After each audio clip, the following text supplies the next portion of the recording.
জানিস তো দাদা, আমি যখন বিয়ে করব বাবার মতে অ্যারেঞ্জ ম্যারেজ করব। তুই কি করবি, অ্যারেঞ্জ ম্যারেজ না লাভ ম্যারেজ? শোন ফেলু, আমি বাড়া বিয়ে করলে লাভ ম্যারেজই করব, অ্যারেঞ্জ ম্যারেজ করব না। না হলে পরে আমার বাচ্চারা কি ভাববে? বলবে যে বাপ মারা ছিল নাম্বার 1 একটা বোকাচোদা, বোকাচোদার দ্বারাই একটা মেয়ে পটানো সম্ভব হয়নি। আচ্ছা দাদা বল, লিঙ্গ কয় প্রকার ও কি কি? 4 প্রকার স্যার। পুংলিঙ্গ, স্ত্রীলিঙ্গ, উভয়লিঙ্গ, ত্রিবলিঙ্গ। বাহ, খুব সুন্দর বলেছিস। এবার বল তো পুংলিঙ্গ কাকে বলে?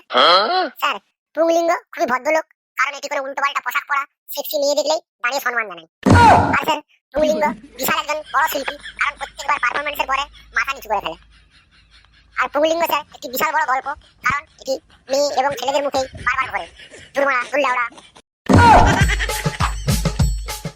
দেখ দাদা, বৌদিটা দাঁড়িয়ে আছে, কি সেক্সি দেখ, পুরো মারা একদম নূর জাহানের মতো লাগছে। ঠিক বলেছিস বে। আর মারা আমার বউটা মোটা হাতি। বিয়ের সময় মারা কেন যে এরকম বউ কপালে জুটেনি আর জানিনি। যখন নিজের বউ পুরাতন হয়ে যায় তখন আর সেই বউকে ভালো লাগে না, তখন মারা পরের বউকেই ভালো লাগে। এটা হাদা তুই ঠিক বলেছিস।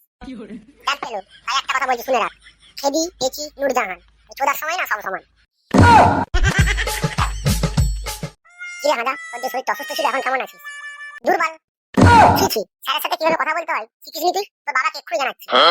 সরি স্যার, ভুল করে আকার পড়ে গেছে, আমি দুর্বল বলতে গেছিলাম, দুর্বল বলা হয়ে গেছে স্যার।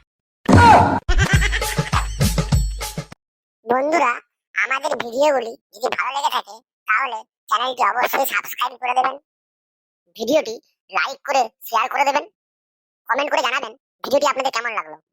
আরো অনেক পুরাতন ভিডিও দেখার জন্য আমাদের ডেসক্রিপশন বক্সে লিংক দেওয়া আছে, সেখান থেকেও দেখে নিতে পারেন। আজকের মতো বন্ধুরা এই পর্যন্তই, আবার নেক্সট ভিডিওতে আপনাদের সাথে দেখা হচ্ছে, ততক্ষণ পর্যন্ত ভালো থাকবেন।